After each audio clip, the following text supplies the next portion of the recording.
미국 공항 입국 심사장에서 정말 믿기 어려운 광경을 목격했어요. 중국인 관광객들은 대놓고 줄을 새치기 하고 소리를 지르며 심사관들과 충돌을 일으켰죠. 심지어 어떤 사람은 심사관에게 서류를 던지기까지 했어요. 그런 상황 속에서 바로 옆줄에 서 있던 한국인들은 정반대의 모습을 보였죠. 조용히 줄을 서며 차례를 기다리고 심사를 마친 뒤 심사관에게 고맙다는 인사를 건네더군요. 그 장면을 보고 저는 도대체 무엇이 이 두 나라의 차이를 만들었는지 궁금해지기 시작했어요. 그저 개인의 행동 차이라고 치부하기에는 이건 문화적이고 근본적인 무언가가 느껴졌거든요. 그래서 저는 한국으로 떠나 한국을 직접 경험해 보았는데요. 정말 놀라운 사고방식과 문화가 한국인들 사이에 자리 잡혀 있었다는 것을 알게 됐어요. K-팝과 K-드라마가 세계적으로 인기를 끄는 이유를 발견하게 된 것이죠. 이 이야기를 끝까지 들어주시면 여러분도 제가 깨달은 걸 함께 느끼게 될 거예요. 과연 무엇이었을까요? 지금부터 이야기해 볼게요. 안녕하세요. 저는 캐서린입니다. 미국에서 대학교를 다니고 있는 유학생인데요.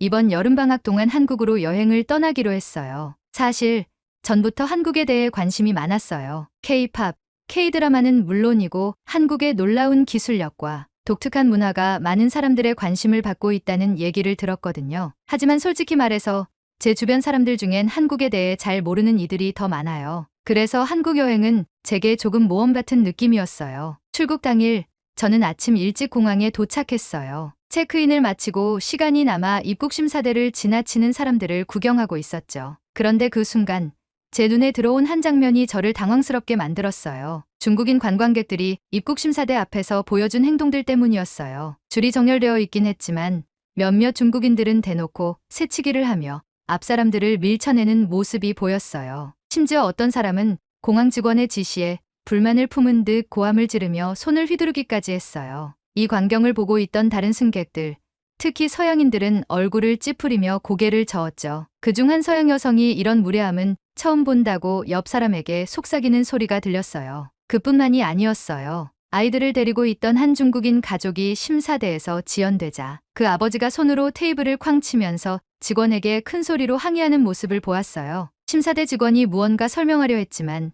그는 전혀 들으려 하지 않았고 오히려 큰 소리로 언성을 높였어요. 뒤에 서 있던 사람들 중 일부는 불편한 기색으로 한 발짝 뒤로 물러섰어요. 이 모든 모습이 마치 작은 혼란의 축소판 같았죠. 이 장면들을 보며 솔직히 좀 충격을 받았어요. 저도 미국 공항에서 여러 나라의 사람들을 보긴 했지만 이렇게 조직적이지 못하고 무례한 모습을 보기는 처음이었거든요. 정말 이렇게까지 해야 할까? 이런 모습이 그 나라의 이미지를 어떻게 비출지 생각하지 않는 걸까 하는 생각이 머릿속을 떠나지 않았습니다. 그런데 흥미롭게도 바로 옆 한국인들이 있는 줄의 분위기는 완전히 달랐어요. 긴 대기 줄에서 한 명 한 명 질서 있게 자기 차례를 기다리며 조용히 서 있었죠. 심사대에 도착한 사람들은 직원이 요청한 서류를 신속히 준비하며 자연스럽게 대화하고 있었어요. 어느 한국인 여행객은 짐을 제대로 정리하지 못해 직원이 몇 가지 추가 질문을 하자 겸손한 태도로 웃으며 사과했어요. 공항 직원도 그 친절한 반응에 미소를 보이며 빠르게 절차를 진행했죠. 이 대조적인 모습을 보면서 저는 이런 생각이 들었어요. 왜 한국인들은 이렇게 차분하고 심지어 타인에게 예의 바른 모습을 보이는 걸까? 이건 단순히 개인의 성격 문제가 아니라 그 나라 문화 자체가 반영된 게 아닐까? 분명히 동일한 상황인데 한쪽은 무질서와 무례함으로 혼란을 만들고 다른 한쪽은 그야말로 질서정연함의 표본처럼 보였어요. 저는 이때부터 한국이라는 나라에 대한 기대감이 점점 커지기 시작했어요. 사람들이 이렇게 성숙한 시민의식을 가지고 있다면 그 나라에서의 여행은 분명 특별한 경험이 될 거라는 생각이 들었죠. 공항이라는 작은 공간에서만 봐도 이렇게 다르다면 실제로 한국에 가면 얼마나 많은 차이를 느낄 수 있을지 궁금했어요. 비행기에 오르면서도 계속 한국과 중국, 그리고 미국까지 비교해 보게 되더라고요. 저는 속으로 다짐했어요. 한국에 도착하면 그곳 사람들이 가진 질서와 문화가 더 깊이 궁금해질 것 같아. 이번 여행은 단순한 관광이 아니라 뭔가 새로운 깨달음을 줄 것 같아. 한국행 비행기에서 내린 후 저는 인천공항에 첫 발을 디뎠어요. 사실 공항에 도착했을 때부터 이미 한국이라는 나라의 분위기가 남다르게 느껴졌어요. 깨끗하고 정돈된 환경은 물론이고 모든 직원들이 친절한 태도로 일하는 모습이 인상 깊었거든요. 특히 입국 심사 절차가 매끄럽게 진행되는 걸 보며 미국 공항에서 느꼈던 혼잡함과는 완전히 달랐어요. 입국 심사를 마치고 짐을 찾으러 가는 길에 또다시 중국인 관광객들과 마주쳤어요. 여러 명의 중국인들이 큰 소리로 대화하며 다른 승객들의 동선을 방해하고 있었죠. 한 사람이 짐 찾는 카트를 5대나 차지하며 막아놓았고 다른 승객들이 항의하자 아랑곳하지 않고 짐을 쏟아내듯 올리더라고요. 그중 한 여성은 짐을 끌며 다른 사람 발을 밟았는데 그 상황에서도 아무 사과 없이 지나치는 걸 보고 저는 조금 불쾌한 마음까지 들었어요. 그럼에도 한국인들은 그 상황에서도 침착하게 자신의 짐을 챙기며 조용히 빠져나갔어요. 어떤 한국인 남성은 짐 카트를 빼지 못해 어려움을 겪는 외국인을 도와주기도 했고요. 그 모습을 보면서 저는 한국인들에 대한 긍정적인 생각이 굳어가고 있었죠. 공항을 나서며 드디어 본격적으로 한국을 경험할 시간이 시작되었어요. 한국에서는 모든 것이 잘 정돈되어 있었고 대중교통 안내 표지판도 직관적이고 보기 쉬웠거든요. 서울 도심에 도착하고 가장 먼저 간 곳은 명동이었어요. 다양한 상점들과 거리 음식들로 북적이는 모습이 정말 흥미로웠는데요. 명동 거리를 걷다가 매장 밖에서 정말 황당한 장면을 목격했어요. 여행용 가방을 큰 소리로 끌며 지나가던 중국인 관광객 몇 명이 갑자기 멈추어 서더니 좁은 거리 한가운데를 점거하고 단체 셀카를 찍기 시작한 거예요. 문제는 이 거리가 워낙 사람이 많아서 다른 사람들이 지나가려면 그들의 가방을 넘어야 할 정도로 길이 막혔다는 점이었어요. 뒤에 서 있던 사람들은 발을 동동 구르며 눈치를 줬지만 그들은 전혀 개의치 않았어요. 한 한국인 남성이 다가가 죄송하지만 잠시만 비켜주실 수 있을까요? 라고 정중하게 부탁했어요. 하지만 그 관광객들은 듣는 척도 하지 않았어요. 오히려 잠깐만이라며 손짓으로 그 한국인을 밀어내고 마치 자신들이 이 거리를 소유한 것처럼 행동했어요. 결국 다른 행인들은 마지못해 인도로 돌아가거나 반대쪽으로 돌아가야 했죠. 그 장면을 보고 저는 속으로 이런 생각이 들었어요. 정말 이건 너무 무례한 거 아니야? 관광지라고 해서 기본적인 배려마저 무시해도 되는 걸까? 그리고 바로 그 옆 화장품 매장에서 또 다른 일이 벌어졌어요. 매장 안은 중국인 관광객들로 북적이고 있었는데 그중 한 여성이 진열대에 있는 유리병을 짚다가 손이 미끄러졌는지 제품을 바닥에 떨어뜨려 깨뜨렸어요. 순간 매장 안은 조용해졌고 근처에 있던 직원이 놀란 얼굴로 다가왔어요. 그런데 이 여성은 무언가 사과를 할 줄 알았던 제 기대와 달리 오히려 짜증이 난 표정으로 진열대를 손가락질하며 왜 이렇게 불안정하게 놔뒀냐는 듯 손짓을 해댔어요. 직원은 당황한 기색이었지만 곧 침착하게 미소를 지으며 괜찮으니 걱정하지 마세요라고 말했어요. 그런데 이 여성은 직원의 친절한 태도에도 불구하고 짐짓 화가 난 듯한 표정으로 고개를 휙 돌리더니 아무 말 없이 매장을 빠져나갔어요. 저는 그 장면을 보고 완전히 어이없었어요. 제품을 망가뜨렸으면 적어도 한마디 사과를 해야 하는 게 아닌가요? 그것도 아니면 그걸 치우고 해결하는 직원에게 최소한의 예의를 보여야 하는 거잖아요. 그와는 대조적으로 매장 안에 있던 다른 한국인 손님들은 직원에게 미소를 띠며 수고 많으시네요라고 말하거나 필요한 물건을 조심히 살펴보는 모습을 보였어요. 심지어 어떤 한국인은 직원이 정신없어 보이자 진열된 물건을 정리하는 걸 돕기도 했어요. 저는 이 두 장면을 보며 다시 한번 한국과 중국의 차이를 깊이 느꼈어요. 한국 사람들은 기본적으로 다른 사람을 배려하려는 마음가짐이 몸에 배어 있는 것 같아. 그게 그냥 문화처럼 자연스러워 보이는 게 신기하다. 그리고 동시에 중국인 관광객들이 저렇게 행동한다면 아무리 좋은 나라를 방문하더라도 그 나라에서 좋은 이미지를 남기긴 어렵겠구나라는 생각도 들었어요. 며칠 뒤 저는 경복궁을 방문했어요. 전통적인 건축물과 고즈넉한 분위기가 정말 매력적이었어요. 많은 관광객들이 저처럼 경복궁의 아름다움에 감탄하며 사진을 찍고 있었죠. 그런데 여기서도 또 한 번 중국인 관광객들의 황당한 행동을 목격하게 됐습니다. 한가족으로 보이는 중국인 관광객들이 경복궁 내부에서 소리를 지르며 떠들고 있었어요. 아이들은 보호자들의 통제 없이 달리거나 유물 가까이에 손을 대며 장난을 쳤고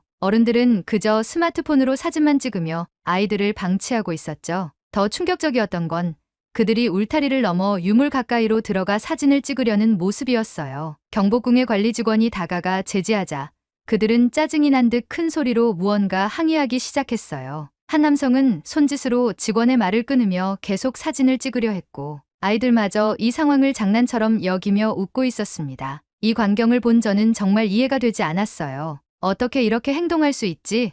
이곳은 역사적으로 중요한 장소인데 왜 아무런 존중도 하지 않는 걸까? 저는 그들이 경복궁에 대한 최소한의 예의도 없는 모습을 보며 깊은 실망감을 느꼈어요. 여러 차례 중국인들의 실망스러운 모습들과 한국인들의 모습을 동시에 보게 되며 저는 마음속으로 점점 한국이라는 나라에 더 깊은 존경심을 느끼기 시작했어요. 단순히 시설이 잘 되어 있어서 편리한 것이 아니라 그 시설을 사용하는 사람들마저도 서로를 배려하고 존중하는 모습이 감동적으로 다가왔죠. 그날 저녁, 저는 한국의 대중교통을 이용해 숙소로 돌아갔어요. 지하철 안에서 또 한 번 감동적인 한국인들의 배려심에 감탄하게 되었어요. 열차가 만석이었지만 한 할머니가 타자마자 사람들이 일제히 자리를 양보하려는 모습이 보였어요. 결국 자리를 양보받은 할머니는 미소를 지으며 고개를 숙여 인사했죠. 저도 모르게 입가에 미소가 번졌습니다. 하지만 그 순간 한 중국인 관광객이 열차에 타면서 소란을 피우는 일이 벌어졌습니다. 커다란 가방으로 사람들을 밀어내며 좌석을 차지하려 했고 주변 사람들이 불편한 시선을 보내도 전혀 신경 쓰지 않았어요. 이 두 가지 장면은 제게 강렬한 대비를 남겼습니다. 한국 사람들은 서로를 배려하려고 노력하는데 왜 중국인 관광객들은 이렇게 행동하지 않을까? 그리고 그런 태도가 결국 그 나라의 이미지로 연결되는 게 아닐까라는 생각이 머릿속을 떠나지 않았어요. 숙소로 돌아오는 길, 저는 한국 지하철의 특이한 점을 또 하나 발견했어요. 바로 열차 내부의 노예학 좌석이었죠. 미국이나 다른 나라에서도 노예학 좌석이 있긴 하지만 거기에 앉은 젊은 사람들을 종종 볼 수 있어요. 하지만 한국에서는 그런 모습이 거의 보이지 않았어요. 열차가 아무리 붐벼도 노예학 좌석은 비워져 있었고 사람들이 그 자리를 철저히 지키는 게 정말 신기하게 느껴졌어요. 그런데 열차가 한 정거장에 도착했을 때 저를 놀라게 하는 일이 또 벌어졌습니다. 한 중국인 관광객으로 보이는 젊은 여성이 노예학 좌석으로 달려가 자리에 앉더니 가방을 옆자리에 올려놓는 거였어요. 문제는 바로 뒤에서 한 어르신이 힘겹게 타는 모습을 전혀 보지 못했다는 거예요. 아니, 보긴 했지만 전혀 신경 쓰지 않는다는 표현이 더 맞을 것 같아요. 주변에 있던 한국인 한 명이 다가가 그 여성에게 조심스럽게 말을 걸었어요. 죄송하지만 저기 앉으셔야 할 분이 계신 것 같아요. 하지만 그 여성은 그 말을 무시하며 스마트폰을 꺼내 화면을 내리기만 했습니다. 그러자 다른 한국인 승객들이 어르신에게 다가가 여기 제 자리로 앉으세요라며 노약 좌석 대신 일반 좌석을 양보하더라고요. 이 상황이 순식간에 끝난 후에도 그 중국인 여성은 계속 앉아있던 자리를 떠날 생각이 없어 보였어요. 그 모습을 보고 저는 부끄러움을 느꼈어요. 나 자신이 잘못한 건 아니었지만 같은 외국인으로서 타인의 문화를 존중하지 못하는 행동에 대한 책임감이 느껴졌달까요? 동시에 한국인들이 서로를 얼마나 배려하고 존중하는지에 대해서 더 큰 감명을 받았어요. 그리고 다음 정거장에서 벌어진 일도 제겐 놀라움을 주었어요. 열차에 휠체어를 탄 한 남성이 탑승했는데 바로 옆에 있던 젊은 한국인 남녀가 일어나 휠체어 공간을 만들고 남성이 타고 내리는 동안 돕는 모습을 보였어요. 저는 그 장면을 보며 이런 생각이 들었어요. 이 나라는 단순히 시설이 잘 갖춰져 있는 게 아니라 사람들의 마음가짐 자체가 다르구나. 그날 밤 숙소로 돌아와 저는 가만히 오늘 하루를 떠올려 봤습니다. 하루 종일 한국인들의 배려와 질서를 느끼는 동시에 중국인 관광객들의 무례함과 혼란스러운 행동이 겹쳐 보였죠. 두 문화의 차이가 뚜렷하게 보이면서 저는 점점 한국이라는 나라가 왜 다른 나라들 사이에서 이렇게 주목받고 사랑받고 있는지 알게 되었어요. 한국은 단지 발전된 기술과 편리한 시설만 있는 나라가 아니었어요. 그 안에는 사람을 먼저 생각하는 태도, 그리고 자신뿐 아니라 타인을 존중하려는 정신이 녹아들어 있었어요. 저는 이런 차이를 몸소 경험하면서 단순한 관광 이상의 무언가를 배우고 있다는 걸 느꼈습니다. 그날 밤 숙소에 도착하기 전에 마지막으로 들른 곳은 편의점이었어요. 한국 편의점은 이미 인터넷에서 봤던 대로 정말 매력적인 곳이었죠. 간단한 식사부터 디저트까지 없는 게 없었어요. 저는 컵라면과 삼각김밥을 고르며 작은 저녁을 준비하고 있었는데 그때 또다시 저를 놀라게 하는 일이 벌어졌어요. 계산대 앞에는 이미 몇 명의 손님이 줄을 서 있었고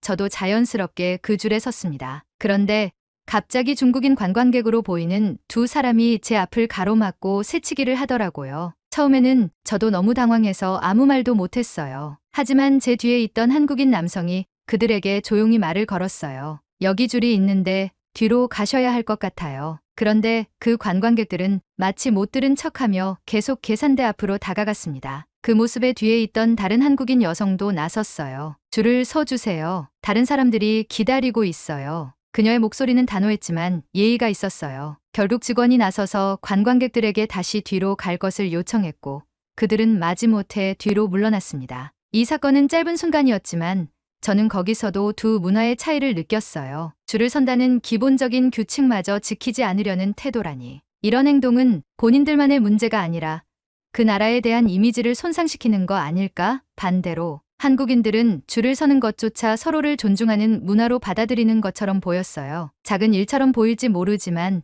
이런 차이가 결국 나라의 인식을 크게 바꿀 수 있겠다는 생각이 들었어요. 편의점 직원의 대응도 인상적이었어요. 그는 끝까지 미소를 잃지 않고 차분한 목소리로 모든 상황을 정리했죠. 계산을 하면서 저는 직원에게 이렇게 친절하게 대응하는 게 어렵지 않나요? 라고 물었어요. 직원은 웃으며 조금 당황스러운 순간도 있지만 모든 손님이 저희에게는 소중하니까요 라고 답했어요. 그 한마디는 저를 감동시키기에 충분했어요. 이후 숙소로 돌아가는 길, 저는 오늘 하루 동안 느꼈던 모든 일들을 떠올려 봤어요. 명동거리, 경복궁, 그리고 편의점에서 마주한 일들은 단순한 사건들이 아니었어요. 그것들은 한국이라는 나라와 중국이라는 나라가 가진 문화적 차이를 아주 선명하게 보여주는 사례였죠. 한국은 정말 다르다. 사람들은 예의를 지키고 서로를 배려하려는 노력이 일상화되어 있어. 그래서 이 나라가 점점 더 세계적으로 사랑받는 게 아닐까.